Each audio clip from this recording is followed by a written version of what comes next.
So now we are studying the Jewel Ornament of Liberation. We just started this from this morning. And some questions that are asked by Dharma Lord Gampopa, and then he's also giving brief, important answer to these. So next one is said, how does this confusion operate? So first, how we are confused, and then now confusion, how it operates, how it works in the samsara. That is, it operates through the activities and the experiences of the 6 realms of migrators. So see, the sentient beings in the 3 realms, the desire world, the form world, formless world, everybody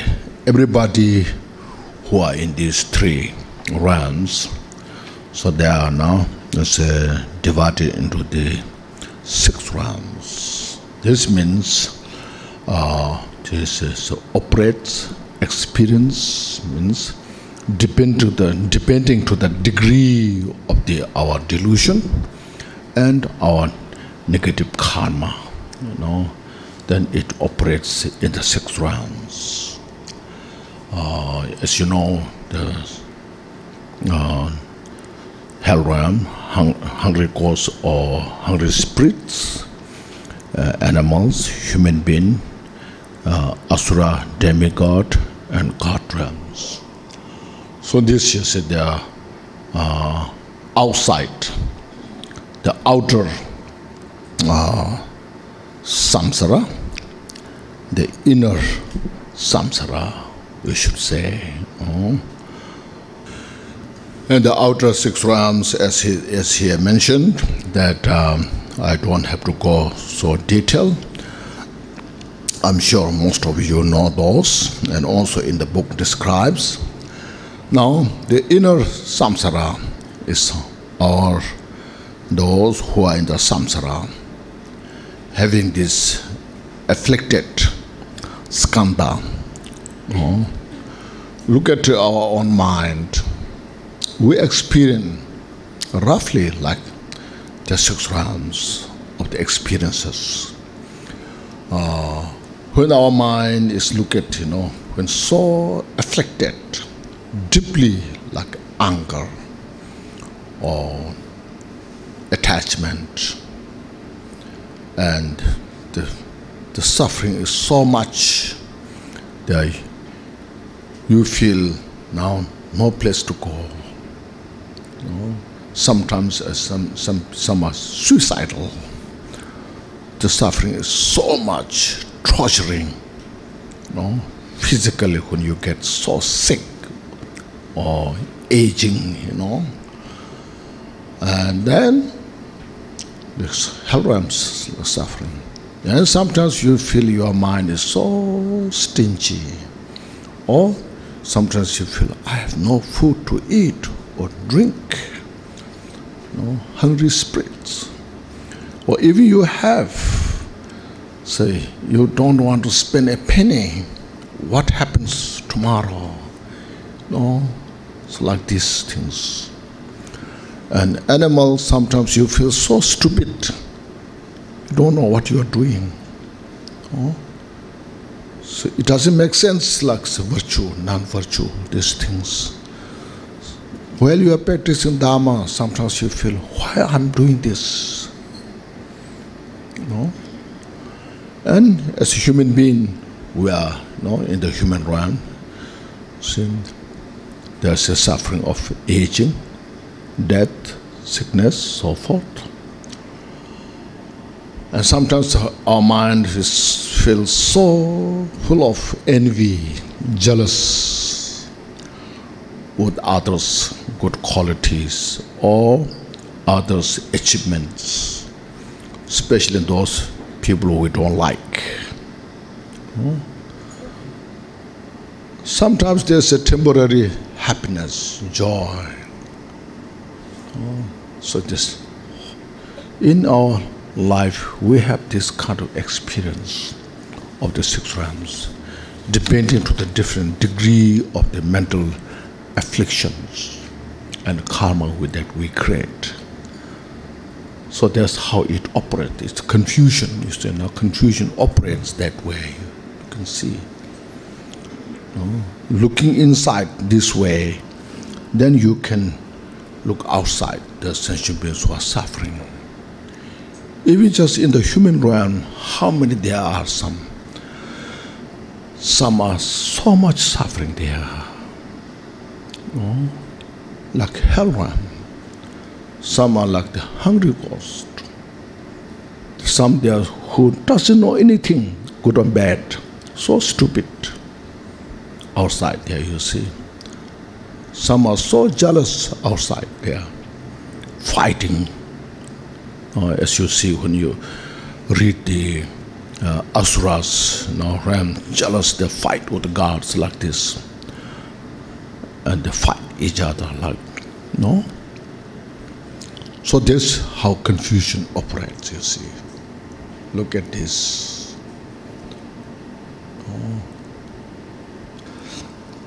And the next question is, what exemplifies this confusion? In other words, can you give us some example what confusion is about? Here said, the confusion is like sleep and dream. It's very direct example. So when we go to sleep, sleep is like the ignorance. As soon as you get to sleep, then this whole world is now gone. You are in the sleep. Once we are in the sleep, then we dream. Dream different things. Sometimes good dreams, sometimes bad dreams. Like good dreams, whatever you're doing successful and in the sleep, and meeting your friends, family, going to a beautiful place, picnic, vacation. Also, all those you are dreaming, you are enjoying all these things in the dream. Sometimes very bad dream, like fire burning your house, or flood, taken by the flood, nightmare, like a monster, and they are chasing you, chasing after you. So those all dreams. When you dream them, good or bad, all are so real. When good dreams you are attached to, you like so much. Bad dreams, they are so kind of frightening. All those experiences there, you cannot deny. It's there. As soon as you wake up from this, where are they? Good dreams, good places, where are they now? Bad dreams, when you wake up, your heart is beating. Where are those monsters? Fire, floods. So where are they, So this samsara is like the dream. In other words, we make every effort in this life, politics, business, anything. At the time of death, everything's like dream. One may be very successful in every field. Can you carry this for next life? You have to leave everything behind in this. including our body, what we cherished so much. Or sometimes when this very difficult life is also finished. See? So this example of the sleep and dream are so kind of, gives us such a clear picture what is like in the samsara. In the dream you work so hard, isn't it? You make every effort to be successful in the dream because they are so real. When you wake up, where are they? Suppose you found a big piece of gold in the dream. So, I got this gold, now I plan to build this, I do these things. When you wake up, where are the gold? Like when you wake up, we simply just say, I have a dream, good or bad. I dream this, that, this, good, all these things. But we know it is not real, so it's just a dream. So with this example, then the life is like a dream. Then without much extreme good or bad feeling, sometimes there's crisis. Just see it's also a dream. Sometimes very good, successful, also not so attachment. It's like a dream. So what that does is it helps our mind to relax, to keep our mind more peace. So they are called practice of dream. If we have a good meditation, then in the dream, when you are dreaming, then you see this is dream. I'm dreaming. When you have that kind of awareness, recognizing dream as a dream, then you see this is just dream. Nothing is real. So whatever extreme things happens, you simply say this will not harm. Like if there's a fire burning, you say this is dream, cannot burn me. When you see there's a flood, this cannot take me. I'm just dreaming. So like that, realizing samsara as a dream state. This way how to free from samsara. So that's just if you go a little further about the example of the sleep and dream. Then next is said, when this confusion originated, when this confusion started, it said here, this confusion originated in beginningless samsara. There's no beginning. So Buddha's wisdom goes to the beginning to the beginningless. Sometimes some people ask me, there must be some beginning. There must somewhere started. Then say this is good. There usually we talk about which is the first, chicken or the egg.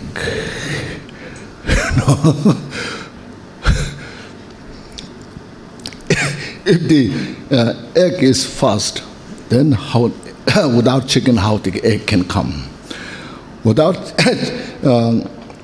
egg, how chicken can come? So look at this. It's a very good solution. And also, you ask, when the space is started?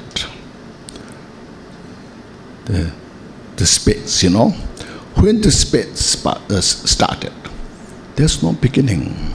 See? So now, more and more it makes sense nowadays. No? So since there's no beginning of the space, there's no end of space. So there's no beginning of samsara, there's no end of samsara. Samsara goes on as long as we have the confusion. So don't worry about that. So just see this. And then you can see the amazing, the way Buddha taught.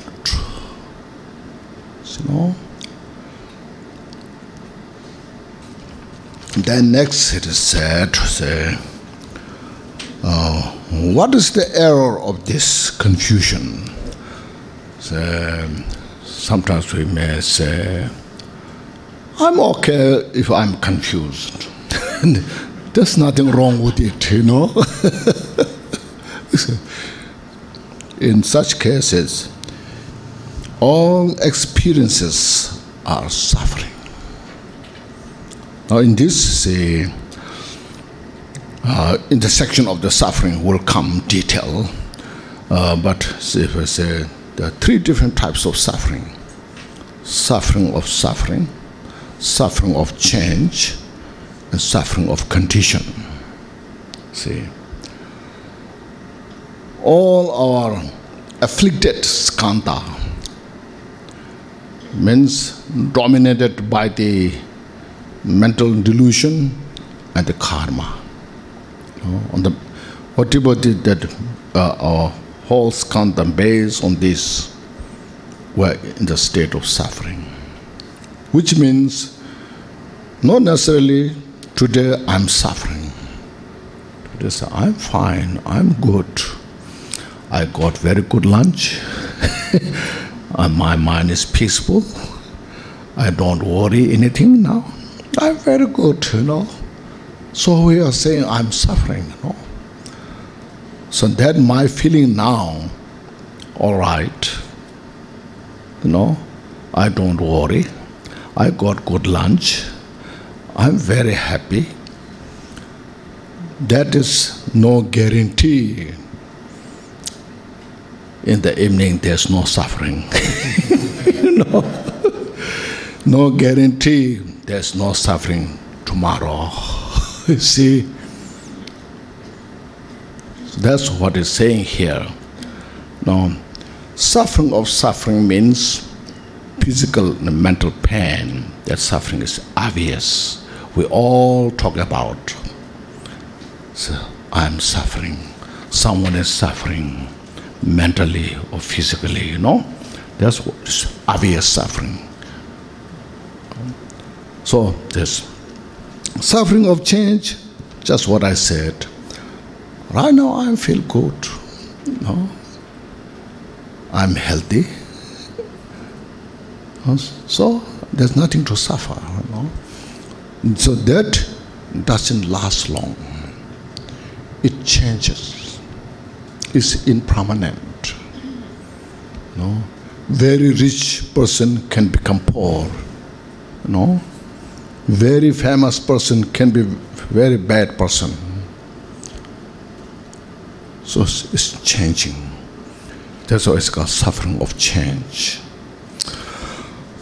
Not only that, the very what we enjoy, that itself can bring suffering. Just for example, so I'm hungry. Then I go to a restaurant and buy a very expensive lunch. So I say, I like this lunch so much. It gives me such great joy, happiness, Now, that very what you believe or what you are getting, happiness and joy, you eat more the lunch, first time, second time, third time, then that itself becomes cause of suffering, you see. If you eat too much, you cannot digest. You see. So you see, all the samsaric things, you look at this. Sometimes we sacrifice our life for that. When you get it, that itself becomes a cause of suffering. It's called suffering of change. Just look at it. So it gives us such a good kind of wisdom to see it. Use, then the suffering of change. This is called. Then the third one is more kind of difficult to see as a suffering. General, neutral feeling.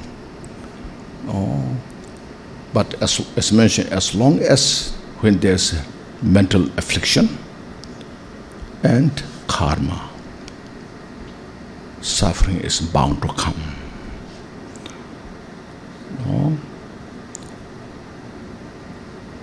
So, I feel wonderful. Great. That, see,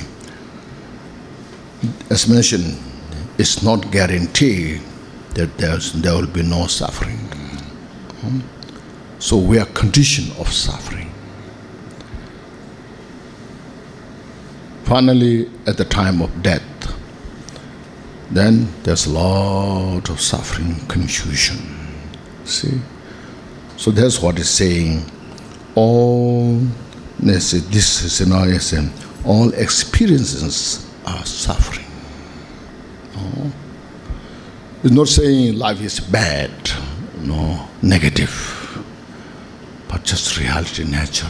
Look at this and use our mental wisdom to see, use our critical wisdom, insight, penetrate this reality. Is that true or not? Otherwise, sometimes, people say, Buddhists are very negative. Say, first they will talk, everything is impermanent. Everything is nothing but impermanent. Then after that, they will talk, life is suffering. Life is just dukkha, suffering, Then they will say, everything's illusion. No. Then at the end, they will talk, everything's empty. Now what's left, So, But these are reality, nature, see. Now, when you realize this all nature impermanent, nature of suffering, everything's illusory nature, realizing everything's emptiness, how much joy, how much fearlessness, confidence will manifest from this. They don't realize that, The great practitioners who are free from all this hope and fear. So Milarepa said, how much, if you don't practice Dharma, you don't know how much joy is there.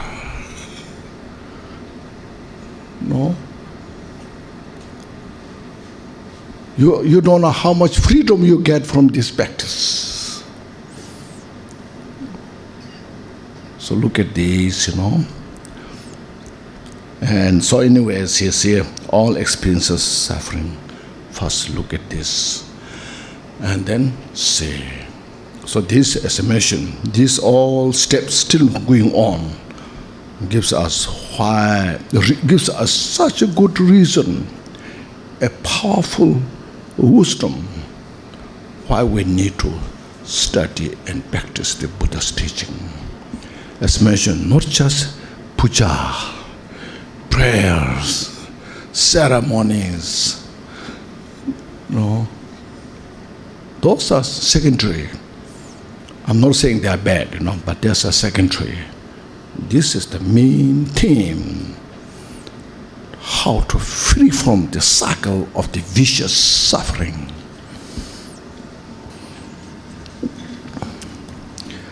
When can this confusion be transformed into primordial wisdom? So there are primordial wisdom and wisdom. They are two different, you see. In Sanskrit, prajna paramita. Prajna is wisdom. And then there's another word called jnana. Jnana is primordial wisdom. And the prajna is the wisdom which realizes the nature of the emptiness. That all these phenomena, their nature is emptiness. That realization happens when we have a critical wisdom, the prajna. And this primordial wisdom is the mind as it is, seeing directly. It's an unfabricated mind. That realization is called primordial wisdom or jnana. This is just two terminologies there. So here the question is asked: when this confusion be transformed or dawn into the primordial wisdom, uncreated, uncontrived mind as it is, no inner confusion whatsoever. So when that will happen? So here's now answer is: when one attains unsurpassable enlightenment. So here's unsurpassable enlightenment means there are many degrees of enlightenment. The complete enlightenment, which is Buddhahood. When one becomes the Buddha, attains the Buddhahood, that is the state that then directly then you or one can see, realize the primordial wisdom, the mind as it is. So there are many steps to go to. That's called 4 dharmas of Gampopa. Gampopa explained. First he said,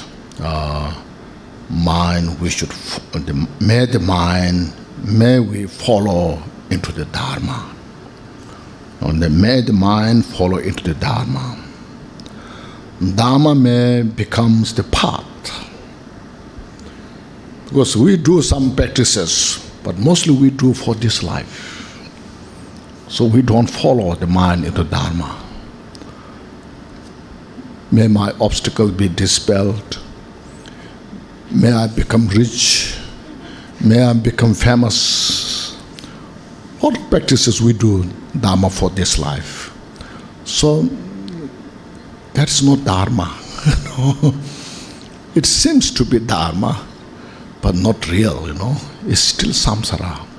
We're using the Dharma for the samsaric achievement. So we should use Dharma to free from samsara, or at least free from lower realms, Then, Dharma may become path. So then what we are starting, we are practicing Dharma. Follow into the path, step by step, to free from samsara, to achieve enlightenment. There's may I dispel the confusion from the path. when we practice following to the path, sometimes we're attached to this, sometimes we hate somebody else. So those times when we attach, we reflect on the impermanence. There's nothing to attach. It's all impermanent. When we hate somebody, practice loving kindness, compassion, reduce the hatred like this. And then, as a understanding of the emptiness, see, as I mentioned, everything's nothing but the nature is empty, it's emptiness. It's just manifestation, like a cloud appears in the sky and disappears, like the waves comes from the ocean, dissolves into the ocean. No, it's just manifestation. All are just empty. So this we're dispelling our confusion. Then this is a third. So fourth, then may the confusion dawn into wisdom.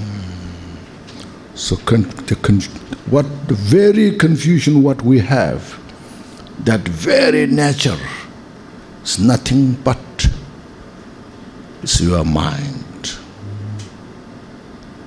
There's no look to somewhere else. That confusion itself is the premortal wisdom. No, like said, the very poison, the poisonous which kill you, when you know how to manipulate, that very poison is the best medicine. Like nuclear bomb, the bomb which can destroy hundreds of thousands of people, that itself you can use best medicine. No. So there's the Dharma, that complete form of Buddhist teaching. So here's a Gampopa saying, so when this very confusion that we have in the samsara transform into premortal wisdom. So when you attain Buddhahood, then that is the premortal wisdom. It's just at the beginning mentioned, the nature of samsara is empty. The nature of nirvana is empty, you see. So what we have to do is we have to realize nature of samsara, how it is empty. No. First study, contemplate, then put into practice. No. Because it's our mind. We don't have two minds, one mind, isn't it? Every individual has one mind, isn't it? Is there two minds? I guess not. So the very mind, what we have, when it is confused, is a samsara. When that very confusion, when you realize nature of non-existence, you see, that itself is the nirvana. So here Gampopa says, this is mentioned, this teaching, one or two sentences, is very profound. Even I don't have enough wisdom to communicate. See? So when one attains unsurpassable enlightenment, means it's your mind.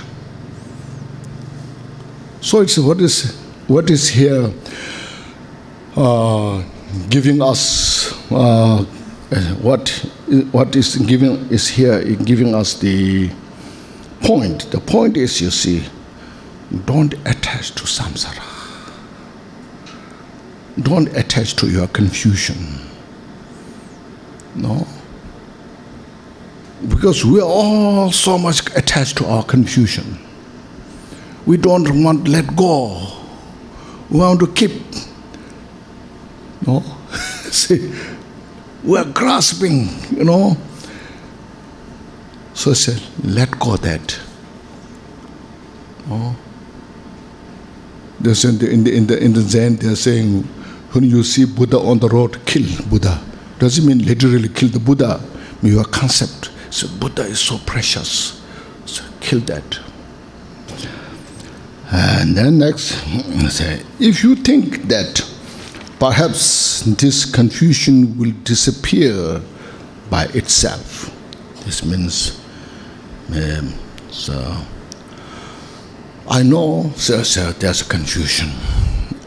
I know there's a suffering, but I hope my confusion will disappear.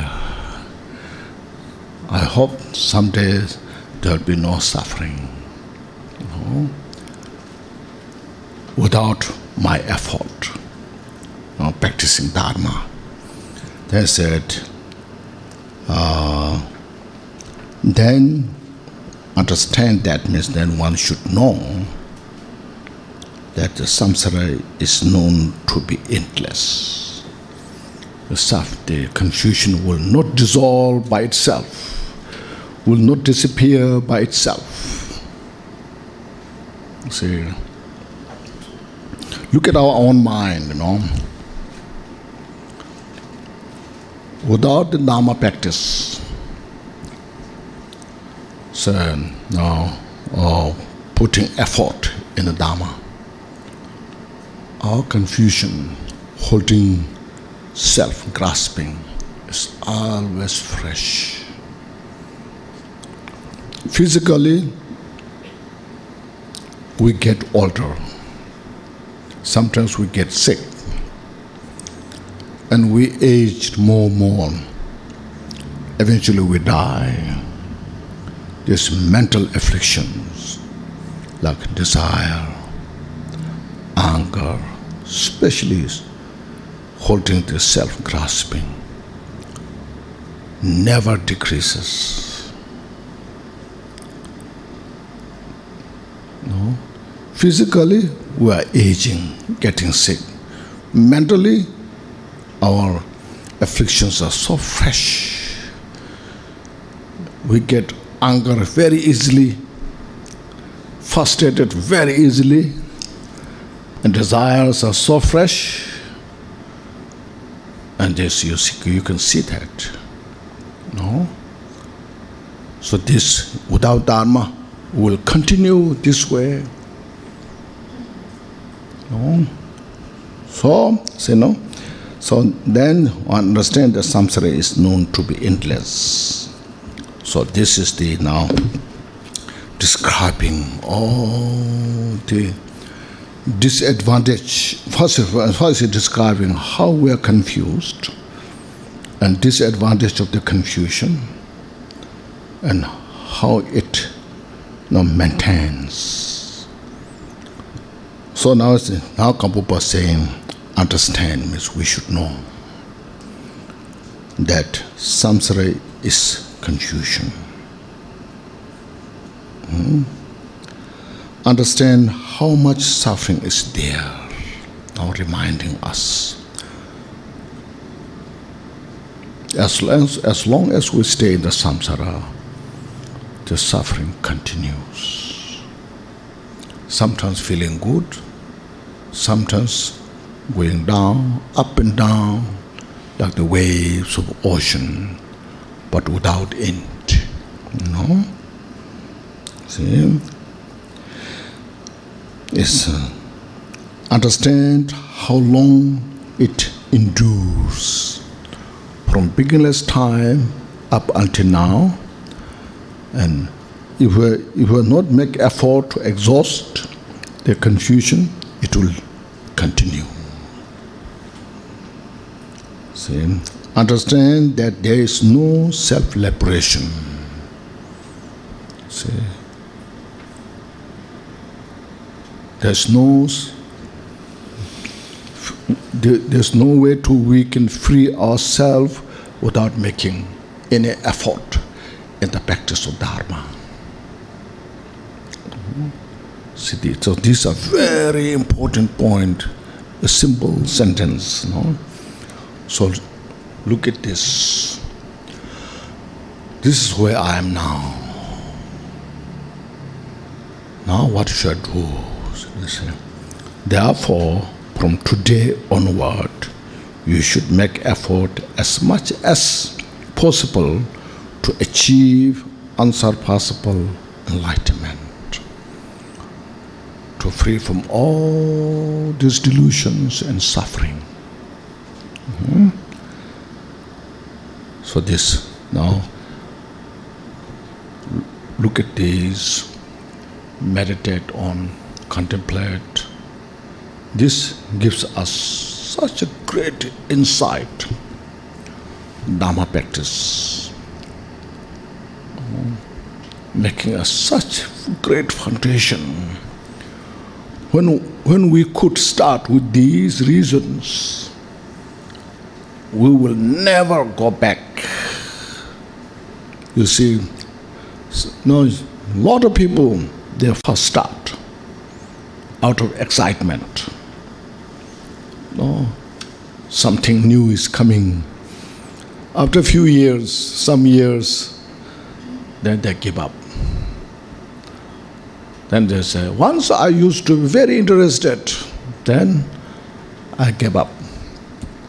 The reason because they didn't get these cautions, they didn't get this message.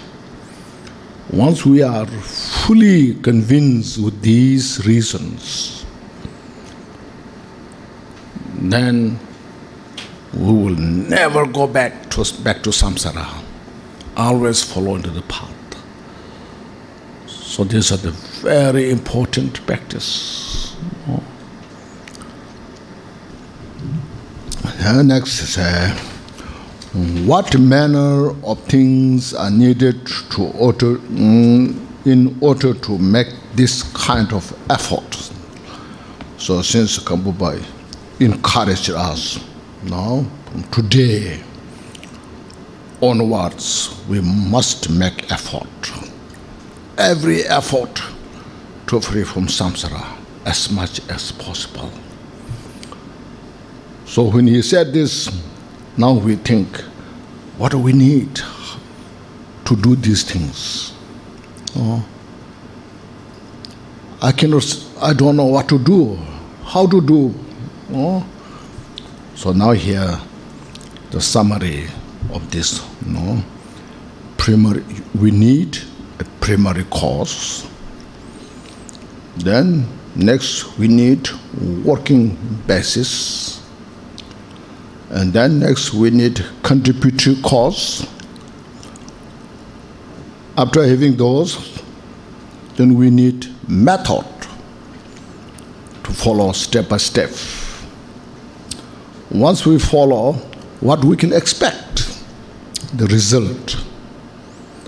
Once you get the result, final fruition, then what the activities can perform from this. So there are the 6 topics, All discriminating beings means great bodhisattvas who has such great wisdom, who knows well about samsara. So saying, all discriminating beings, great bodhisattvas, should understand that these 6 comprise the general explanation of unsurpassable enlightenment. These will help us to achieve complete Buddhahood if you follow step by step. See, so how beautifully now lay out complete, necessary, important points. So now here, what means primary cause? He said, primary cause of unsurpassable enlightenment. Next is coming is Buddha nature. So Buddha nature, then this here said, well gone one means Buddha nature, Tathagata Garbha, Sugata Garbha. That is the primary cause. Like when you plant the mango seed on the ground, first we need the mango seed. That's the primary cause to grow the mango tree. Then the person who is the working basis for the for achievement of enlightenment, that is a precious human life. Precious human life is the basis what we study, practice. Working basis means where we study, practice Dharma. It's like the farm, the land, farmland. No? The farmland is the basis where you cultivate all these things. So precious human life is excellent basis to practice Dharma. Then the contributive causes that encourage one in practice. Next you see, the contributive cause is the spiritual master. So spiritual master is the contributive cause which contributes us, which inspire us to study, practice Dharma. That like the farmer who knows how to plant the mango seed. It's a contributive cause. What time, when, how, like the farmer, the contributive cause is spiritual masters. The spiritual master is the contributive cause. Then said method. The method is the spiritual master's instruction. So it means like a farmer knows what is necessary, when, and like say heat, moisture, water, all this is necessary to have to grow the mango tree. So the spiritual master knows how to give all the instructions, method to attain Buddhahood. Then next he said, the result that is accomplished. So it means the result is the body of perfect Buddha.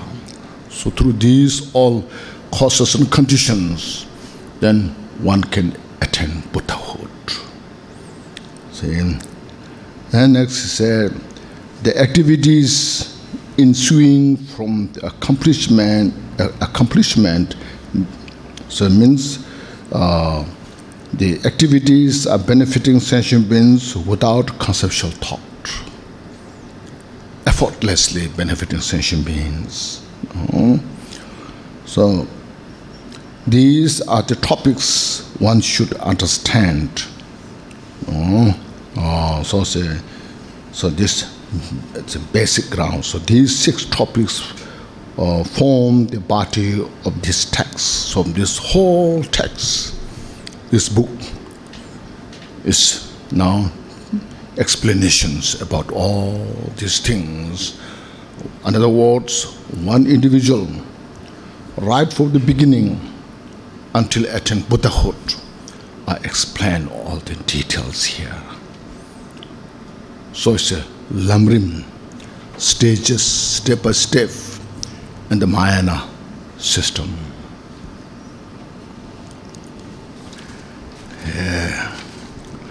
Now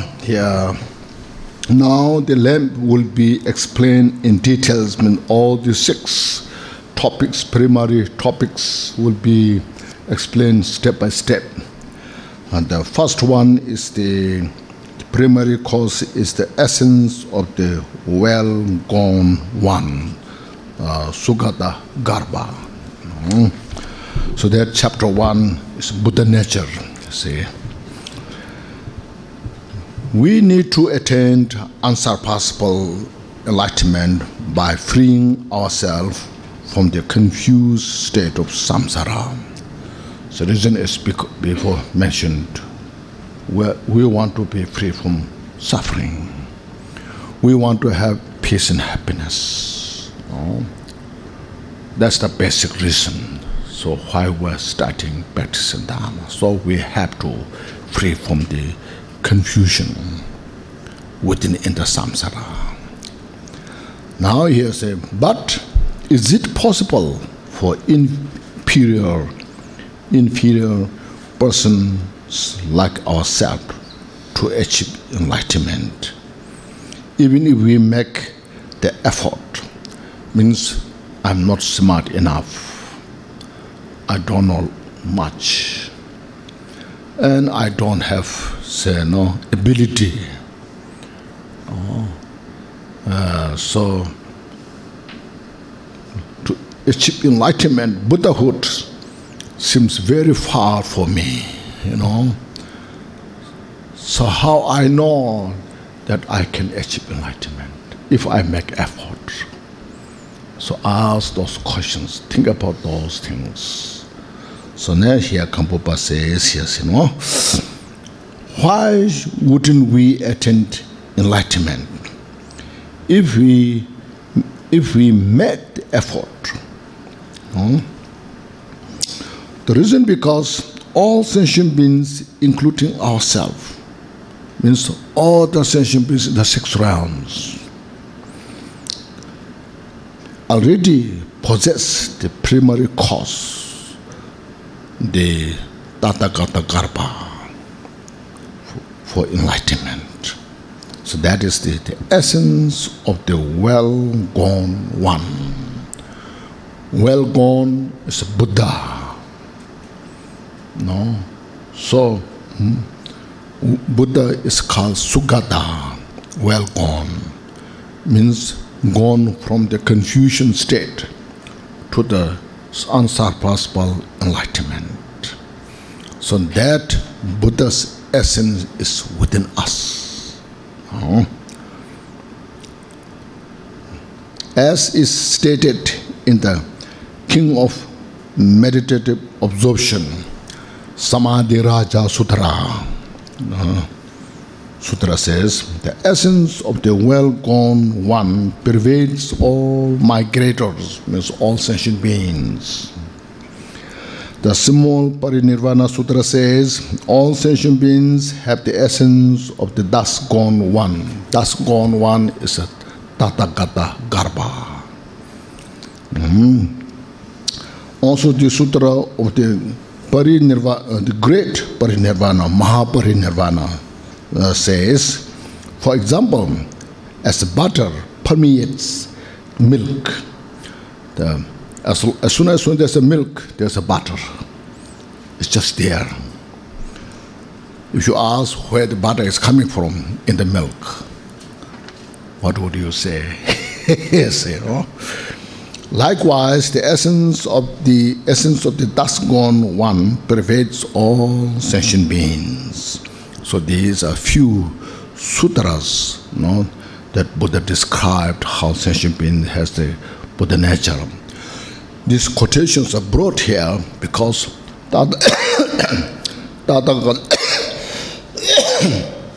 Buddha nature is not easy to understand. So we have to bring Buddha's quotation, as Buddha knows everything. So brought the quotations from the sutra here, and then commentary. In the Ornament of Mayana Sutra, that is not a sutra, it is the name of the text written by Maitreya, giving to Asanga the teaching. So I said, even though suchness is no different from any being, one is called thus gone one when it is fully purified. Therefore, all beings, all sentient beings of its essence.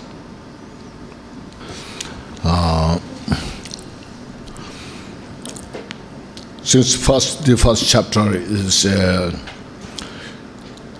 related to the Buddha nature, the nature of the well-gone one, Sugata Garba. What did the purpose of this, you see? The purpose of first explaining this right at the first chapter is that, which now is explained a little bit and is coming more, that when we know that I have the seed potential to attain Buddhahood, if I make effort, there's a possibility to achieve enlightenment. No? So this gives us such a great inspiration, courage. See, even though I'm not so intelligent, I'm not so smart, I'm not so working hard, but still there's a possibility, there's an opportunity, because I have the seed. No? It's called basic goodness. No? So that sometimes we look down to ourselves so much. So I'm not good at all, I'm so bad, so I cannot do anything, there's no hope for me, you know. When we look down so much, as I mentioned, they're inferior. I'm so inferior, you know. So I have no any hope or possibility. When we have that kind of mentality, so kind of down, you know. So when you study this, I have Buddha nature, seed of enlightenment, so that uplifts us. It makes us such that everybody can achieve Buddhahood. Why not me? Even animals, small insects, no, for them it's very difficult. They don't know about samsara. They don't know about nirvana. They don't know virtue, non-virtue, you know. Simply they want some peace, happiness. Simply they want to free from suffering. That much. In other words, when they suffer, they don't like. They dislike the suffering. They like the peace, happiness, joy. See? That much. And we, no matter how inferior, still we know what's right, what's wrong, what's virtue, what's non-virtue, who's Buddha, the Dharma teaching, Sangha, you know. So that gives us such a great inspiration. So it uplifts us from the feeling of inferiority, you see. So that's one reason. Second reason, see, every sentient being has Buddha nature. So we don't look down. We respect. Then, because of this, when you see the suffering of the sentient beings, even though everyone has a Buddha nature,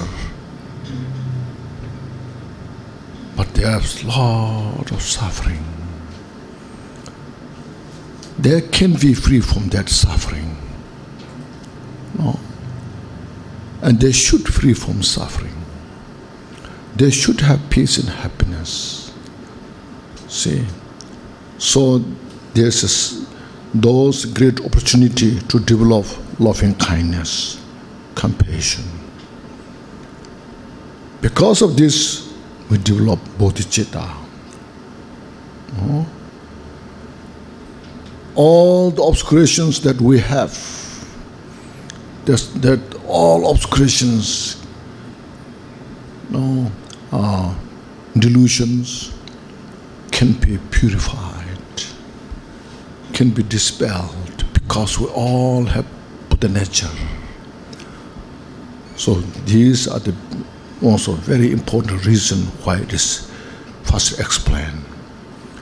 And yesterday I mentioned this Buddha nature is also called the ground Mahamudra.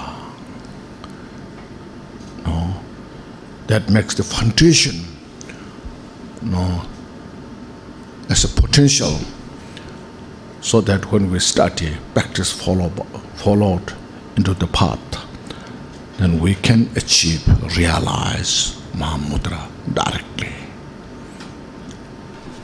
And then the next is here.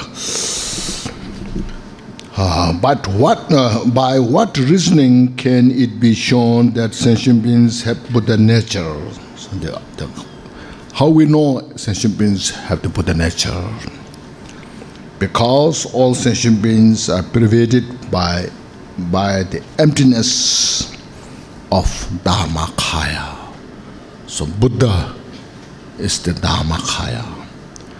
That Dharmakaya is emptiness.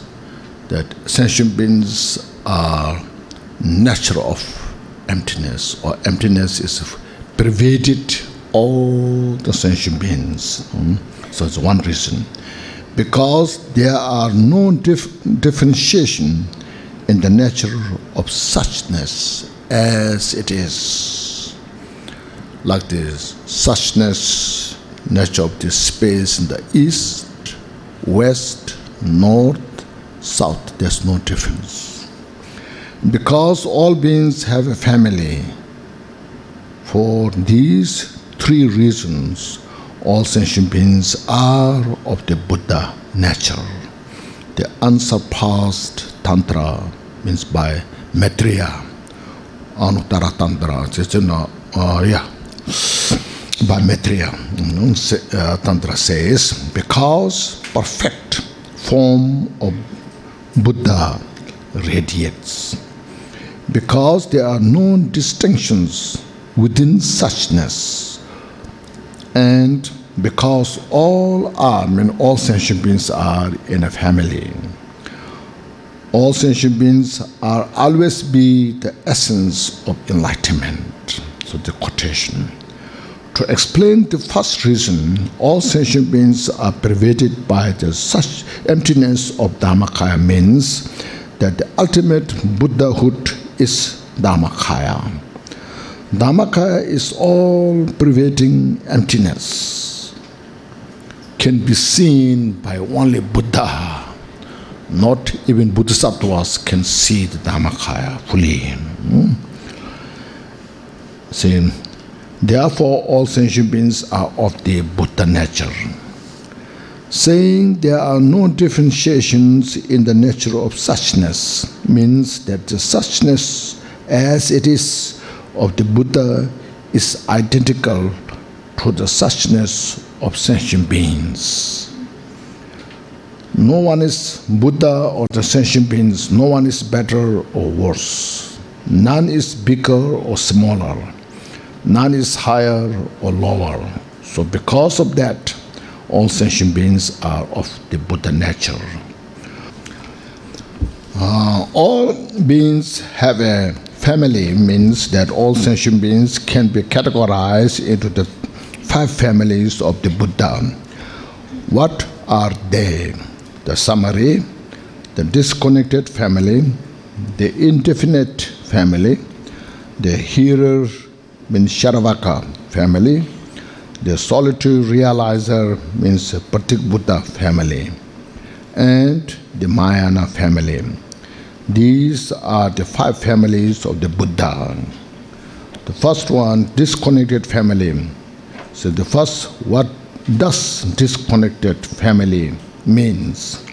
It refers to those who have 6 traits or 6 signs, such as no concern for what others think, no modesty, no compassion, and so forth. The great Acharya Asanka said it this way: even if they see the suffering and falls of the vicious samsara, they are not moved or not concerned. Even when they hear of all the great qualities of the Buddha, they have no faith or devotion.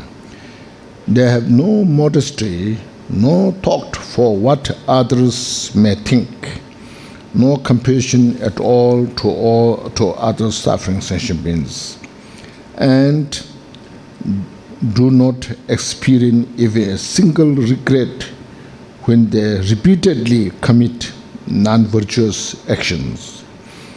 Those who maintain these 6 attributes have no chance to work towards the enlightenment. They are not interested to free from samsara. This is also explained in the Ornament of Mahayana Sutra. There are some who only commit non-virtuous actions, like the 5 kind of heinous actions.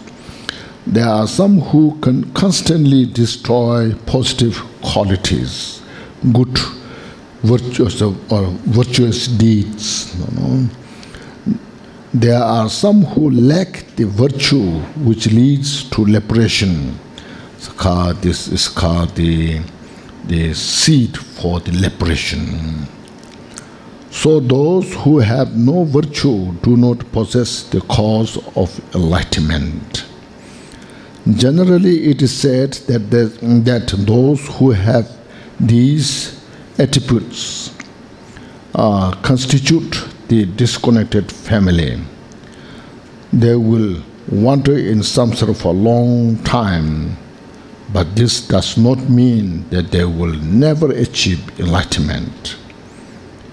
If they made the effort, eventually even they would achieve enlightenment, because still they have Buddha nature. Buddha said in the White Lotus of Great Compassion Sutra, the Mahakarunika Buddharika Sutras, Buddha saying to Ananda, if a sentient beings, anyone who otherwise had no chance to achieve enlightenment, Buddhahood, would that individual would visualize Buddha in space and offer a flower to that image, the result would bring that being to nirvana. Eventually, that person would achieve enlightenment. So for him or her, nirvana is attainable. Indefinite family, the nature of the indefinite family depends on contributory condition. The contributory condition is a spiritual master. If they attend a hero spiritual master, Sharavaka's spiritual master, then they associate with the Sharavaka friends, or study the different hero texts, the Sharavaka's texts, teachings, then those person will awaken in the Sharavaka family, hero family. They will study and follow that path and become part of the Sharavaka family. Likewise, if this means indefinite family, those person meet with a solitary realizer or particular Buddha or a Mahayana master, then respectively they will become part of the solitary realizer or the Mahayana family.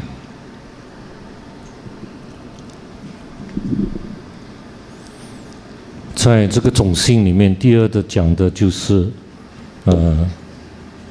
不定的种性。所谓不定的种性，就是指那些随着因缘的变化和环境的变化的那种佛种性的人。这类人呢，若是接触到的声闻乘的人或师父去学习或者是那些朋友呢，他很快就成为声闻乘那一类的种性。如果他接触的是圆觉乘的人或者大乘的师父呢，教导他呢，他就变成圆觉乘或大乘者。The third hearer family, the Charvaka family, the family of the hearers consists of those who are fear samsara, looking at the suffering of samsara, and because of this, and yearn to achieve nirvana, but who have little compassion. It has been said, one who is afraid upon seeing the suffering of samsara, 1, and yearn to achieve nirvana, 2, but has little interest in benefiting sentient beings, the 3.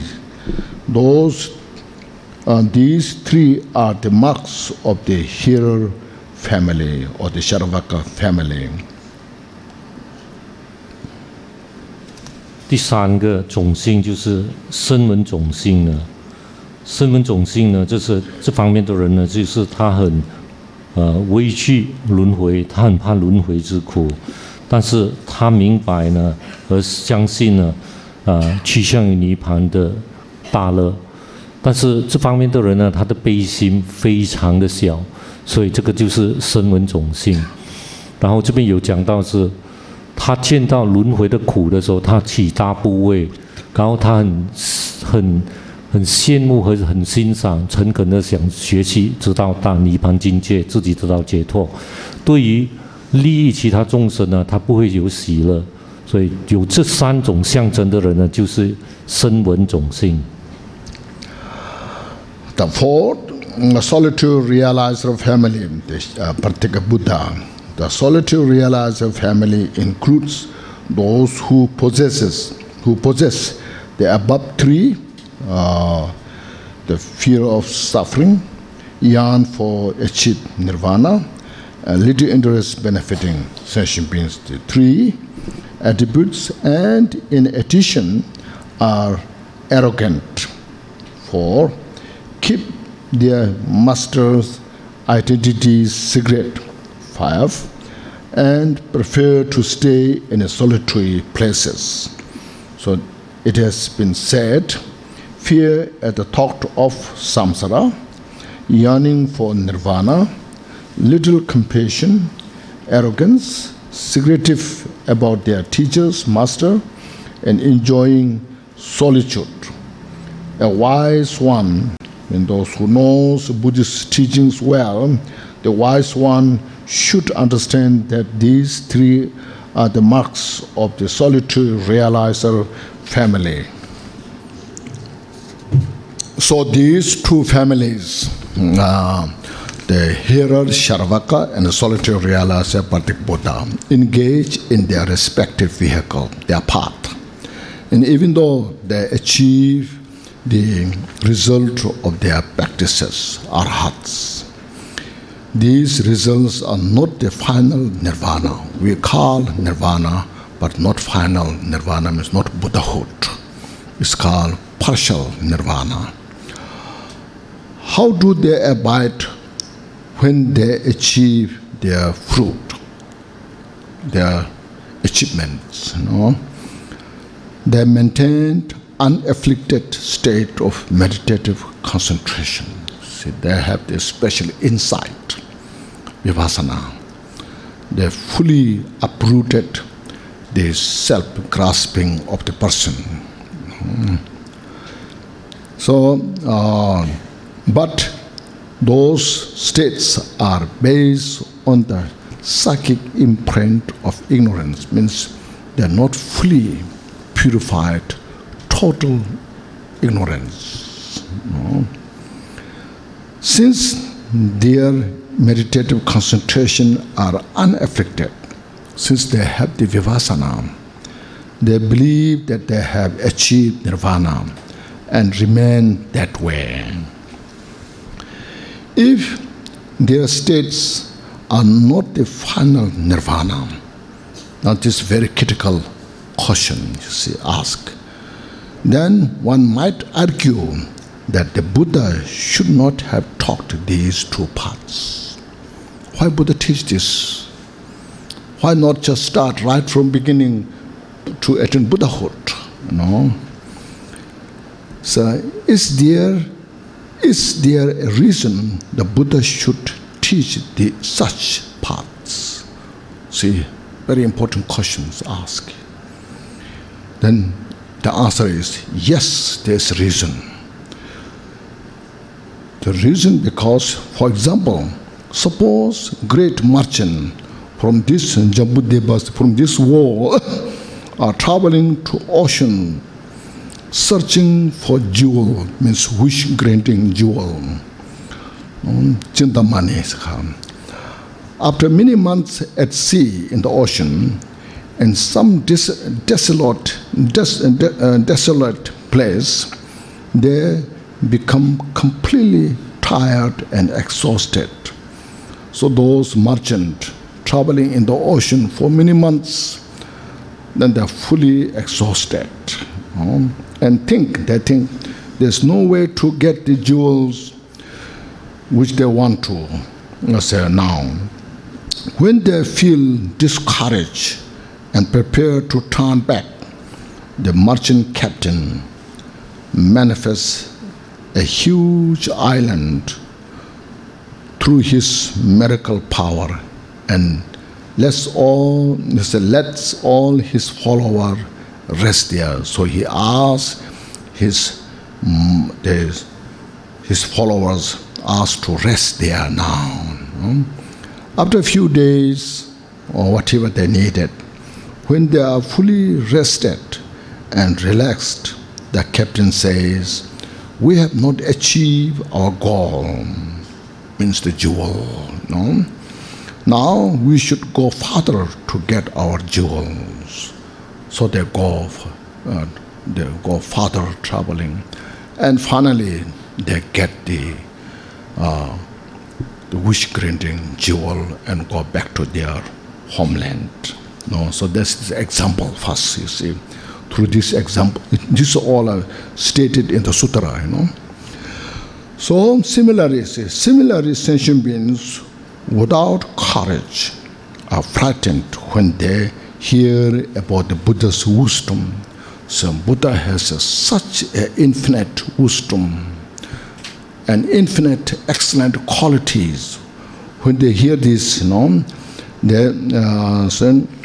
they believe attaining Buddhahood is a great hardship and not possible, and think, I have no ability to do this. So there are other people who are not interested in entering the path, Mahayana path. Here, path means Mahayana path. Or who enter the path but turn back, who are enter into the path, and when they hear all the infinite quality of the Buddha, so they are so afraid, we cannot achieve that. They turn back, you see. To counter these problems or these impediment, Buddha presented these two paths and allowed them to rest in this state. Buddha said, just rest in the Arahat state. Is like the extinguished fire. And said in the, this is said in the white lotus of sublime Dharma, means Satta Dharma Pundarika Sutra. Sutra, Buddha said, likewise all the hearers, Sharvakas, think they achieve nirvana in their arahat. They think they have achieved nirvana, but they have not achieved the final nirvana, which is Buddhahood. Revealed by Buddha, they are only resting. That's called nirvana. So when these hearers and solitary realizers are well rested in those states, in their achievement, Buddha understands this and encourages them to attain the Buddhahood. How does Buddha encourage them? He awakens them through his body, speech, and wisdom mind. See? Now first he said, through the wisdom mind means that light radiates through the Buddha's wisdom and touches the mental bodies of Sharavakas and solitary realizer in the meditative state. As soon as the light reaches them, they arise from their unafflicted meditations. Then the Buddha appears physically in front of them. With this speech, he says, then Buddha encourages them, "O you monks, you have not finished your deeds. You have not finished all that you are supposed to do. Your experience of nirvana is not the final nirvana. Now all you monks have to work towards enlightenment and Buddhahood. You should attain the realization of the Buddha.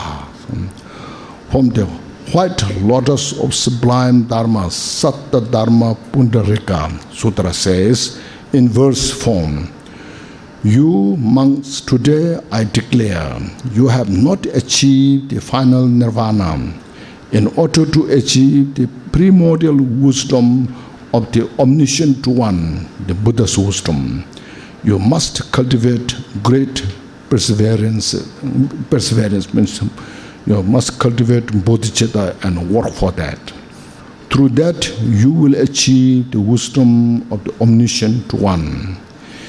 Being motivated by the Buddha in this way, these Sharavaka, a hearer and a solitary realizer, the Buddha cultivate bodhicitta.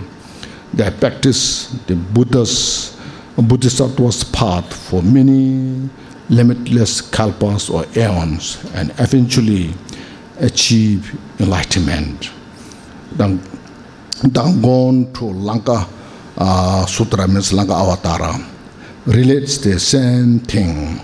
Also the white lotus of sublime Dharma Sutra says, these hearers have not achieved nirvana. By thoroughly practicing the Bodhisattva's path, they will achieve Buddhahood. So this is ultimately one vehicle, the Buddhahood. It's also described by Nagarjuna, as followed by Chandrakirti. So in the Madhyamaka Avatara, explained same way, ultimately one vehicle. Relative, there are three vehicles or more. The fifth Mahayana family. What kind of family is the Mahayana? The summary, classification, definition, synonyms, reason it is superior to other family, causal characteristics, and marks.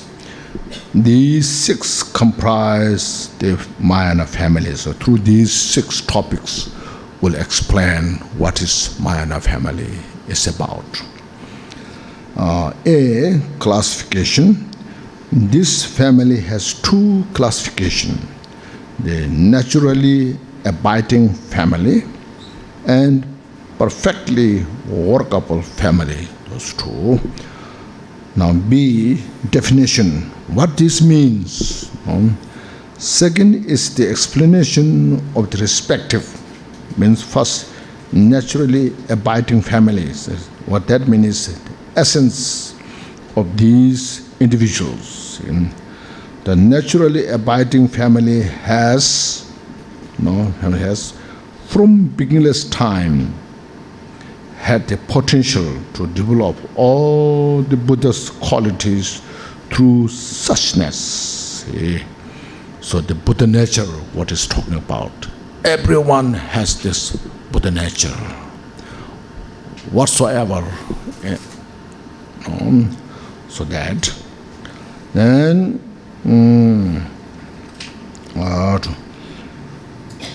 the second one, the perfectly workable family has the potential to achieve all the Buddha's qualities through the power of habituating themselves in root virtues. This is mostly bodhicitta,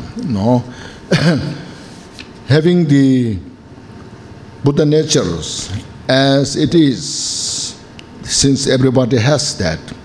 On above that, then from lifetimes they have cultivated bodhicitta and then develop that root virtue that becomes the special cause to attain Buddhahood and achieve all the Buddha's qualities. Thus, both have the chance to achieve enlightenment. So what he is showing is every sentient being has the Mayana family. See, that's why those Charavakas, Patiputa, eventually they will attain Buddhahood because of this. Synonyms. The synonyms of family are potential. So, means it is called potential. Everyone has a potential to attain Buddhahood. Seed.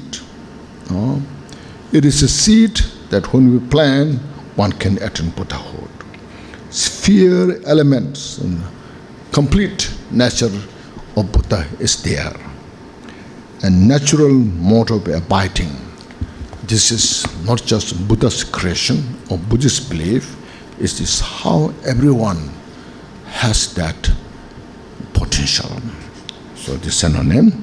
See, now D, Mayana family is a superior because see, the hearer, Charavakas and the Patik Buddha, solitary realizer families are inferior relatively by virtue of the fact they fully purify their family by dispelling only the obscurations of afflicting emotions, the mental clashes, afflicting emotions. When they purify it, in other words, when they fully uproot the person's self grasping, when that is fully uprooted, then they achieve arhats.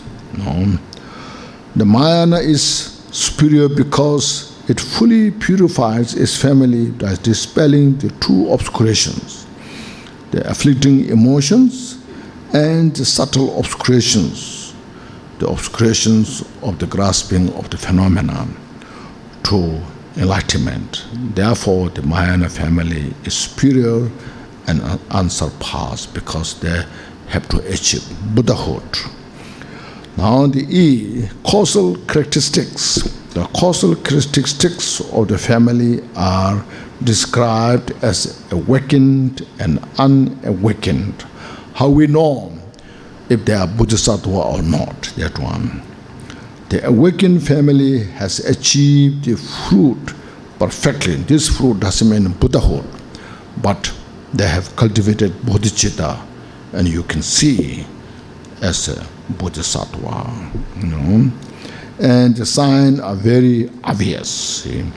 Unawakened family has not achieved the fruit perfectly, and its mark is not obvious. See. So, what would cause this family to awaken?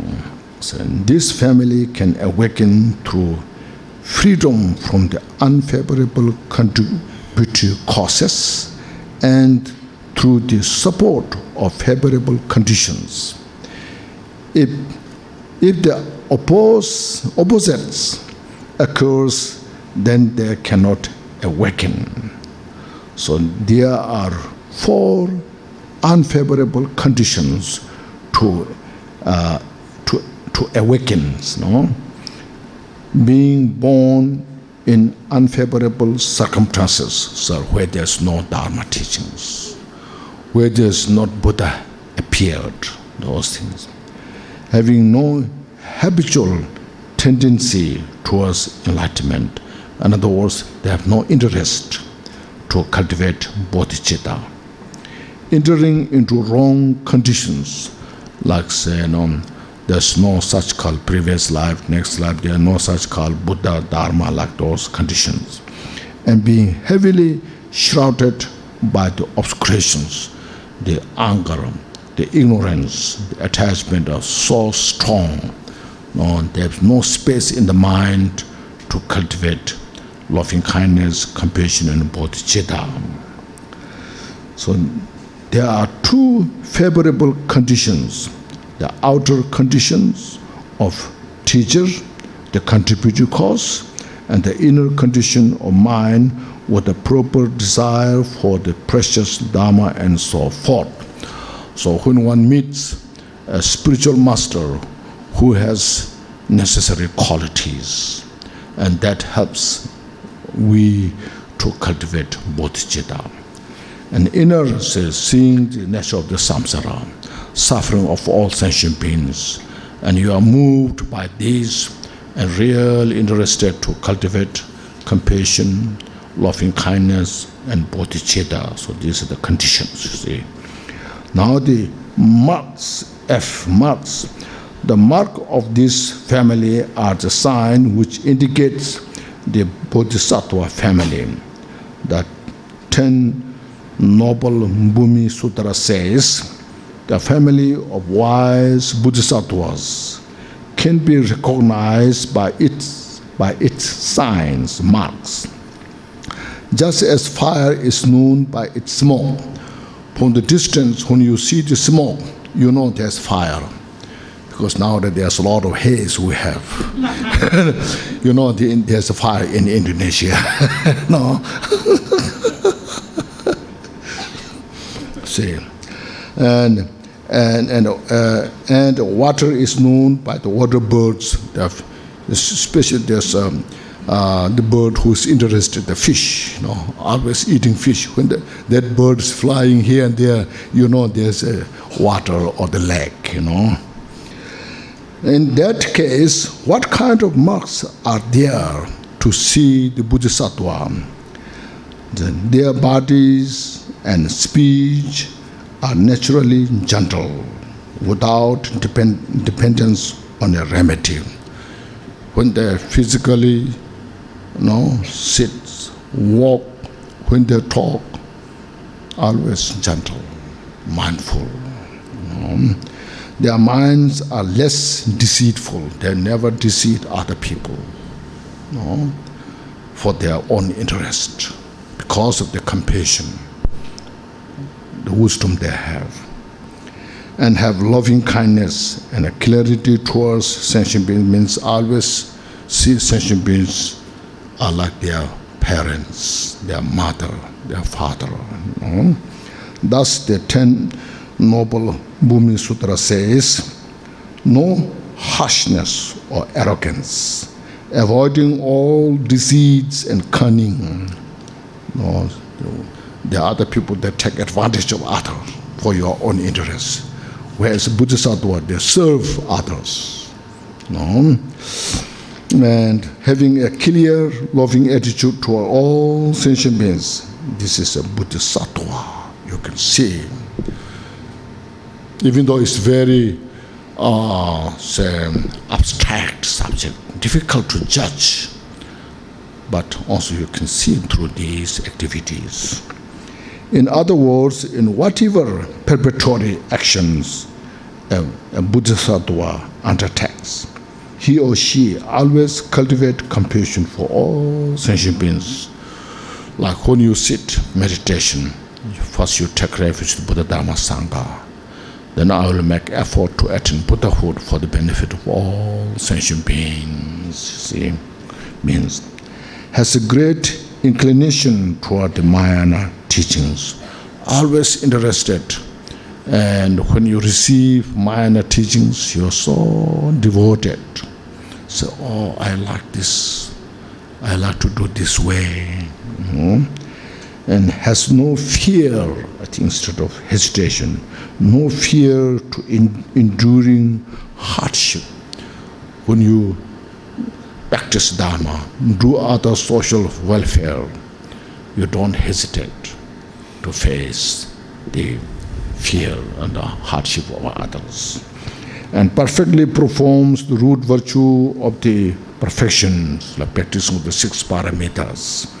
Thus, the ornament of Mahayana Sutra says, developing compassion at the preparation stage, devoted interest, means to having clear mind to others, patience, forbearance, perfectly performing the virtues. These are the sign of Mayana family. So these are the Mayana. Now it's briefing. Thus, briefing all the 5 families here, or not only family, the 3 regions. Sentient beings has the. I'll read this. Thus, of these 5 families here, those who are in the Mayana family are very close to cause of enlightenment, means achieve Buddhahood, very close. The hearer, Charvaka, and Partik Buddha, solitary realizer families will eventually lead to Buddhahood, but the cause is farther away and it will take a long time.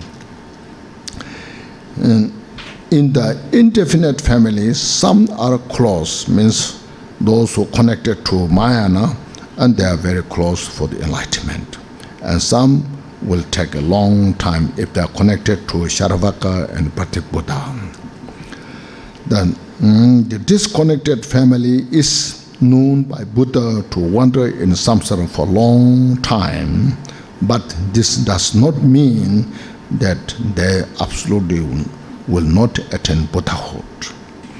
They can attain Buddhahood, but it will take a very long time.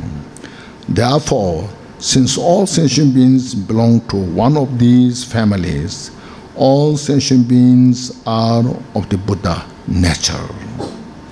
Thus, by the above 3 reasons, the Dhammakaya is pervaded to all sentient beings. The suchness has no difference, and everyone has the family. So these 3 reasons. It has been demonstrated that all sentient beings have the Buddha nature. Therefore, consider these examples. For example, say, silver abiding in its ore, oil abiding in the mustard seed, and the butter abiding in milk. From silver ore, we can produce silver. From mustard seed, we can produce oil. And from milk, we can produce butter. Likewise, sentient beings can become Buddha. See?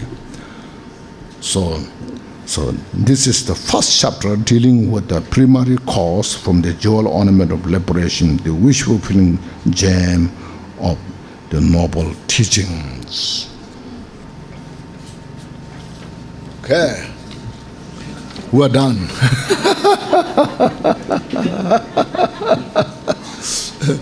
Very good, you see. So this morning, this such important section of the introduction. So we took some time, go through step by step. So we know why we're interested and why we should interest. Why we should practice Dharma. First, these are so important. Then you see all the steps we take step by step. You study, understand, and especially as mentioned, Buddha nature that we have. See, even those individuals are so bad, like hopeless, they have Buddha nature. Eventually, they can also attain Buddhahood if they make effort. Yes, Buddha's quotations, Gampopa brought a Buddha's quotation. Such a bad person who has no any opportunity to attain Buddhahood, that individual just visualize Buddha's image in the space and throw a flower, and that will make a connection. that individual to free from samsara, attain Buddhahood, which may take a long time, but still there's a possibility. Because Buddha is one who attained Buddhahood. The person who disconnected family, still that person has the Buddha nature. So making connection with the Buddha, that makes the possibility. So just look to ourselves. I'm not that bad person. Even though I'm inferior, I'm not so smart. I'm not working hard, but still I'm not that bad person. So I can really achieve Buddhahood. It's a matter of time. It doesn't matter, it takes time, but eventually. So get that courage, positive thinking. So when we practice Dharma, it's always positive, not negative. Negative is the cause of suffering. That's good to have that. Good to have negative thoughts to the cause of suffering. But for the Dharma study, practice, always positive. Because there's a possibility. We can improve, develop. So, as mentioned, joyfully. Just, I'm so fortunate.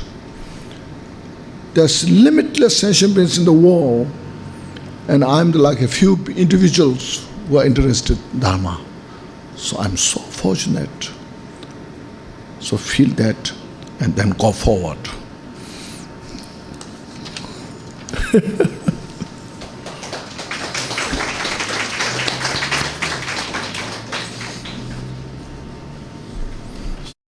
Yes, please.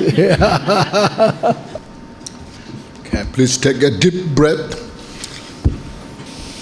Exhale all your attention and just relax. Relax, touching the Buddha nature. Buddha nature is like this nature of the space. So you make your mind as spacious as a space. Let all the clouds of our mental thoughts are dissolved into that space.